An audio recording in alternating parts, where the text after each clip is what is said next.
Hi, this is Fred VK with the Blue Ridge Bible Talks. Welcome to my backyard. Today we're just off the hollow log overlook on the Blue Ridge Parkway. Behind me, if you can see it, is Looking Glass Rock. One day we might climb it together. Anyway, the whole issue of translations. Has the Bible been translated so many times that you can't trust it anymore? Well, that's a half truth. Here's the part that's true. The Bible has been translated many times. Now, here's the thing that is not true. Indeed, I call it a myth that because it's been translated, you can't trust it. As if to say, we have no idea what was originally in there because it's been translated so many times. Now, in order for this myth to work, something like this would had to have happened. Let's just start with the New Testament.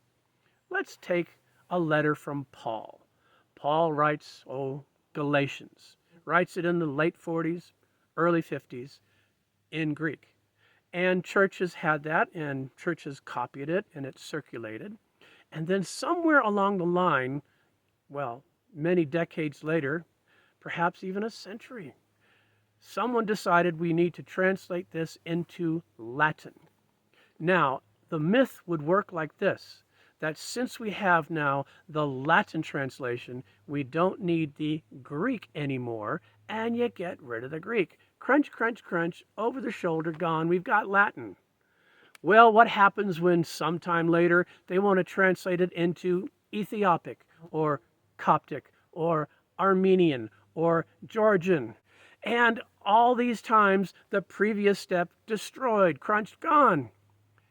My friends, that did not happen because we still have the Greek manuscripts stretching all the way back to the early 2nd century.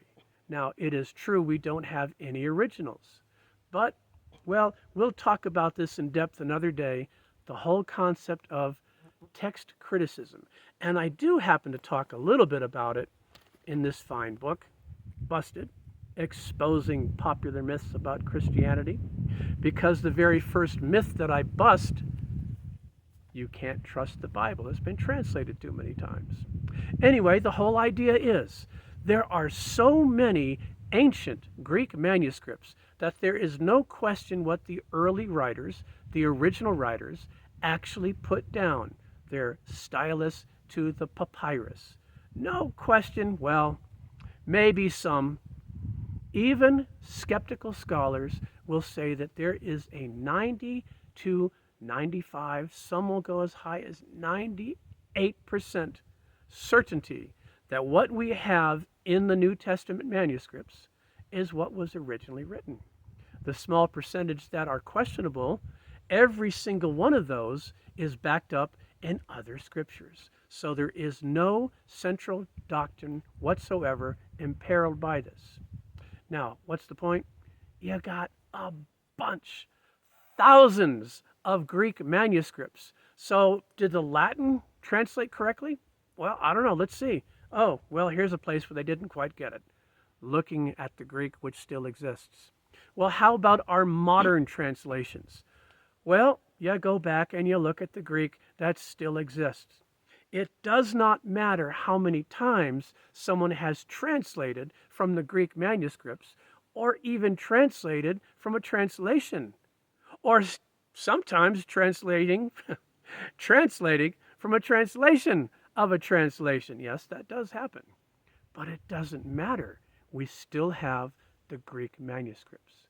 And incidentally, we still have very ancient Hebrew manuscripts. There is a standard text from which most of our English versions come. It's called the Masoretic text.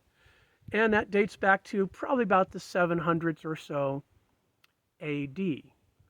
Well, that's a long time from the time Moses wrote until 700 AD, so certainly there's been a lot of foolishness happening.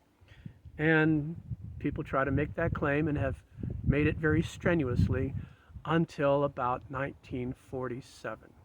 What happened in 1947?